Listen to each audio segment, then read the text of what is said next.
Hey YouTube.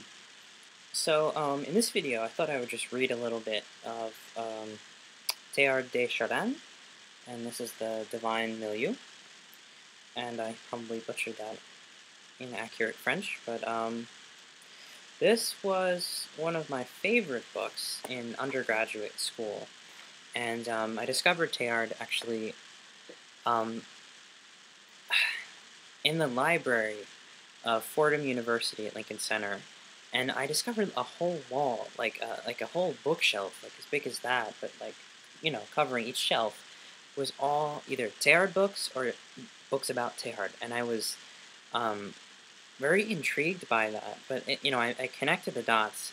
Teilhard was a Jesuit priest, and my school, Fordham University, was and is a Jesuit school. So I probably I assume that they probably have some kind of pride thing going on where they're proud that they have Teilhard de Chardin under their belts, and they can claim him amongst their ranks, the Jesuits. And the Jesuits have always had a kind of very rigorous and slightly challenging of the orthodox sort of thing. They kind of always did their own thing um, amongst the different Catholic. Oh, geez, I forgot the name of it, but the different schools, the Jesuits, the Marianists, etc.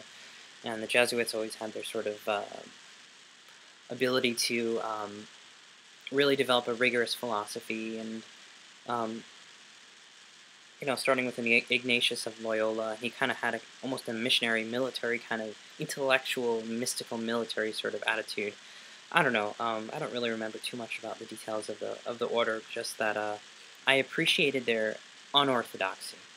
Um, so if you don't know much about Teilhard, he was a Jesuit priest who did some writings and was very much inspired by this whole notion of evolution and how societies themselves are swept up in this amazing cosmic process of becoming and change.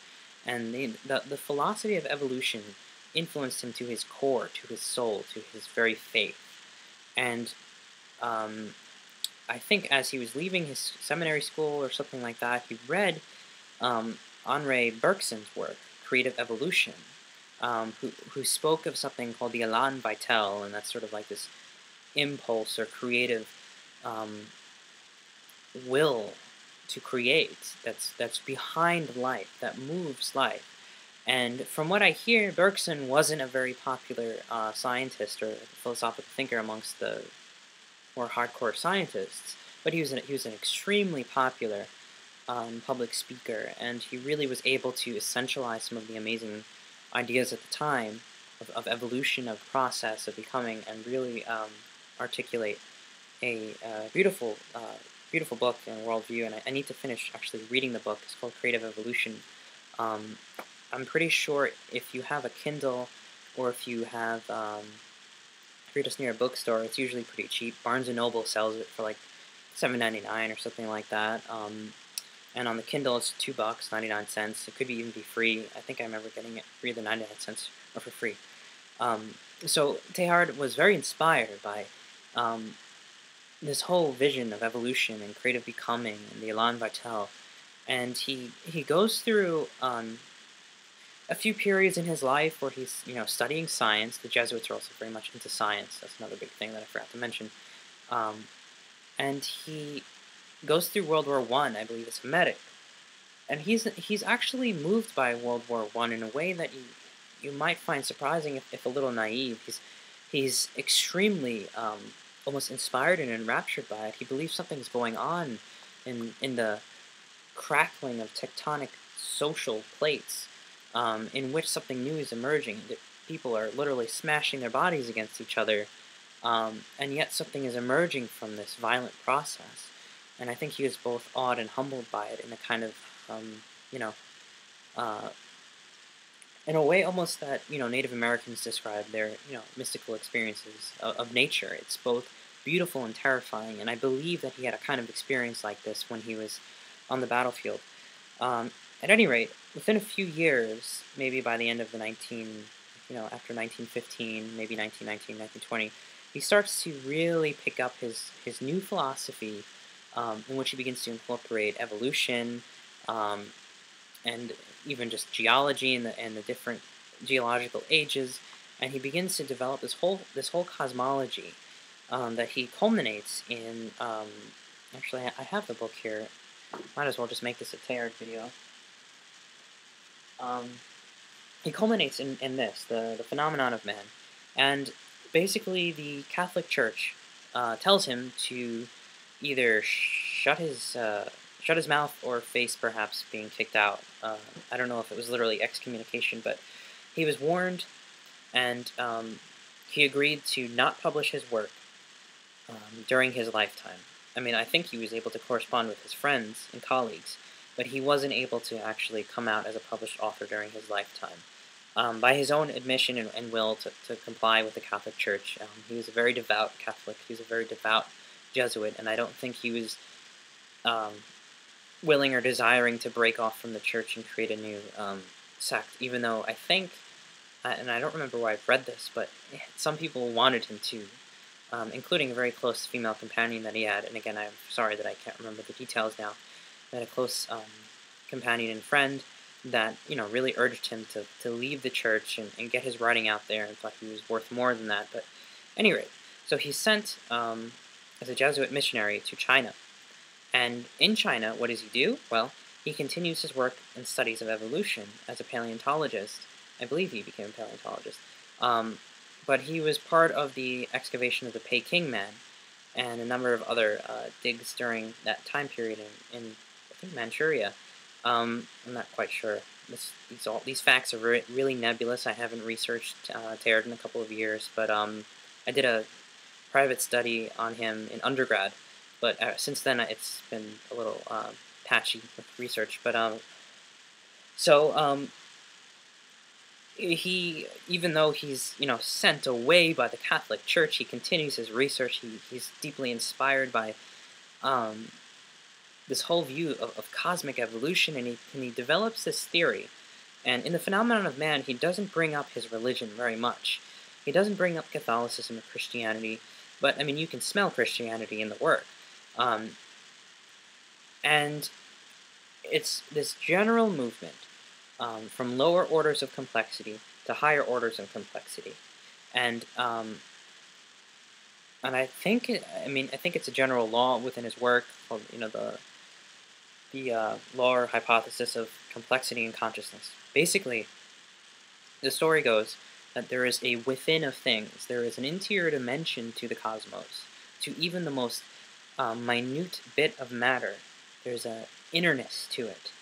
And as these little bits of mind interact into higher, and by higher I simply mean organized complexity, orders of complexity, this mind creates a higher union, a greater consciousness, a more intensified consciousness, and it moves up and onward and onward and onward and intensifies until it becomes life.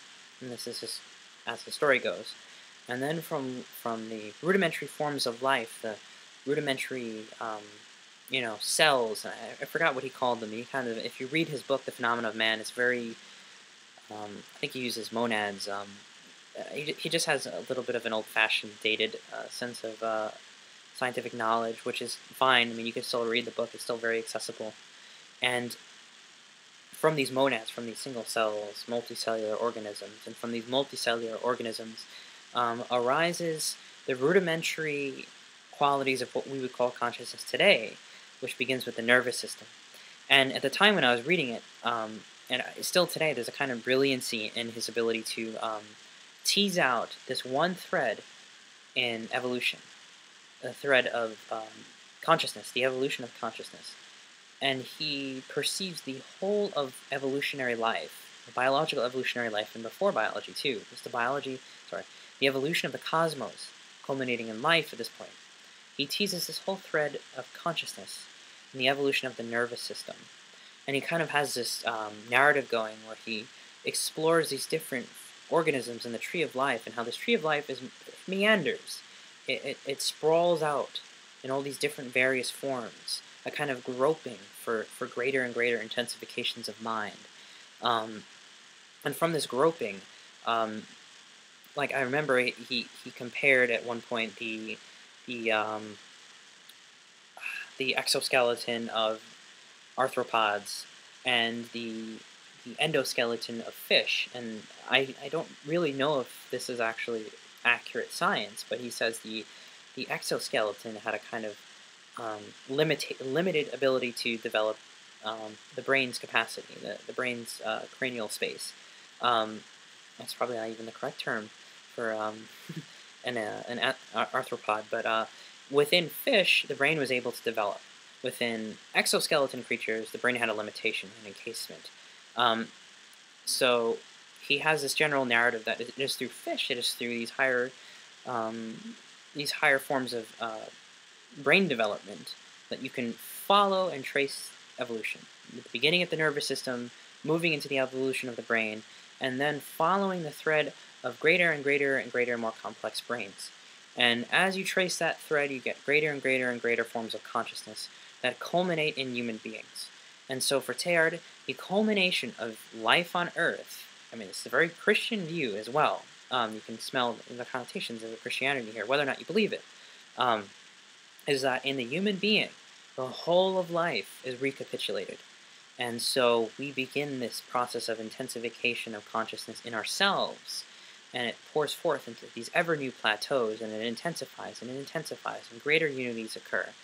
Um, and now he believes, at this point, we developed what is called, I think Verdansky popularized this name, but the noosphere.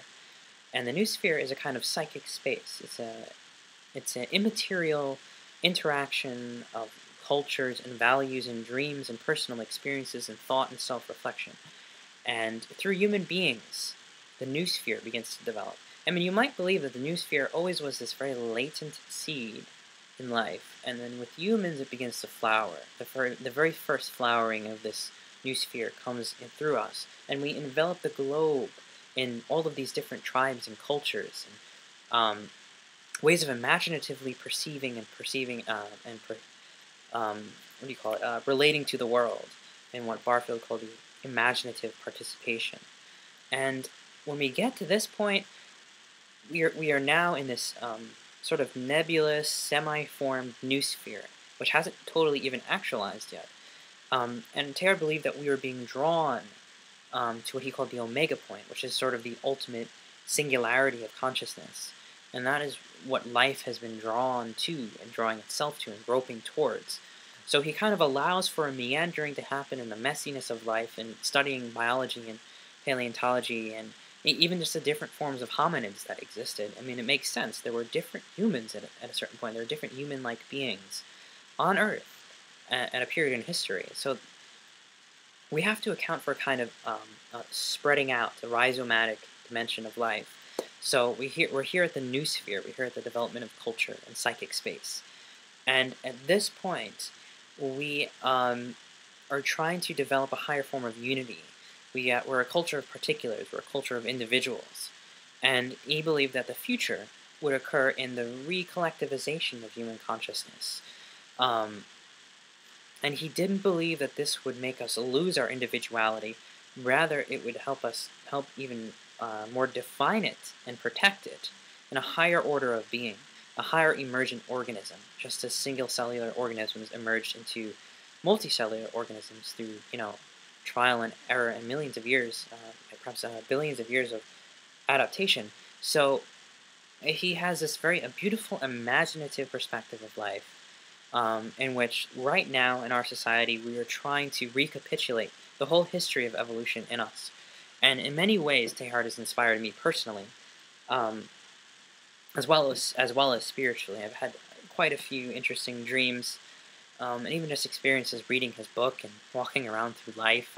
In undergrad, I used to read by the on the train, and just see the busyness of New York City life, and just get kind of awe-inspired by it as I was reading Teilhard for school. But just to give you an example of that kind of brings together both his spirituality and his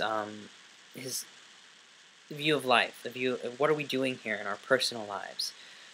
Because his philosophy, as cosmic as it is, there's some very beautiful nuggets in it that are very personal and very um, very much about what you do in your life. When you read it, it's really addressed to you. You can really apply it to yourself and ponder for a moment. But at the same time, again, it draws you to this cosmic purpose, an ontology, cosmology, so on. So, um,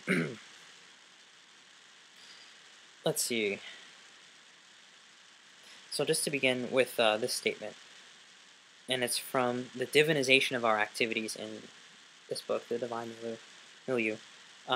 The masters of the spiritual life incessantly repeat that God wants only souls. To give those words their true value, we must not forget that the human soul, however independently created our philosophy represents it as being, is inseparable in its birth and in its growth from the universe into which it is born. Each soul, in each soul, God loves and partially saves the whole world, which that soul sums up in an incommunicable and particular way. By this summing up, this welding, this welding, are not given to us ready-made and complete with the first awakening of consciousness. It is we who, through our own activity, must industriously assemble the widely scattered elements, the labor of seaweed as it concentrates in its tissues the substances scattered in the infinitesimal quantities throughout the vast layers of the ocean, the industry of bees as they make honey from the juices broadcast in so many flowers. These are but pale images of the ceaseless working over that all the forces of the universe undergo in us in order to reach the level of spirit. And then he continues, thus every man, in the course of his life, must not only show himself obedient and docile. By his fidelity, he must build, starting with the most natural territory of his own self, a work, an opus, into which something enters from all the elements of the earth. He makes his own soul throughout all his earthly days, and at the same time he collaborates in another work, in another opus, which infinitely transcends, while at the same time it narrowly determines the perspectives of this individual achievement, the completing of the world.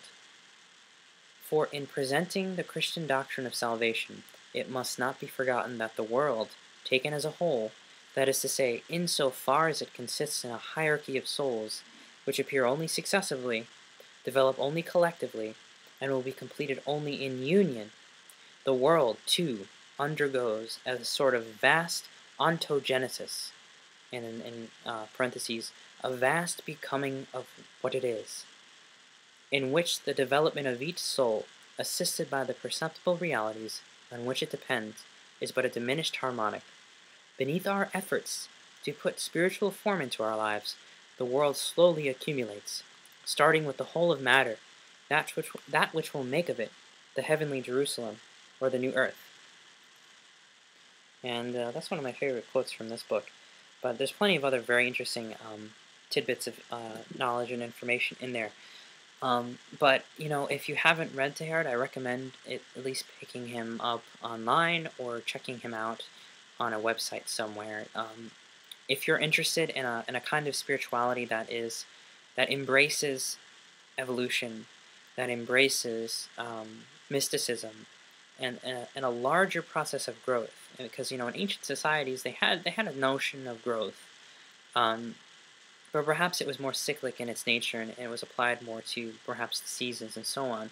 And in modern societies, we have a little bit of too much of an emphasis on linear time, but as much as Teilhard might be guilty for having this trajectory of becoming, he has a really nice organic sense of spirituality that's not obsessed with or too fetishizing of development.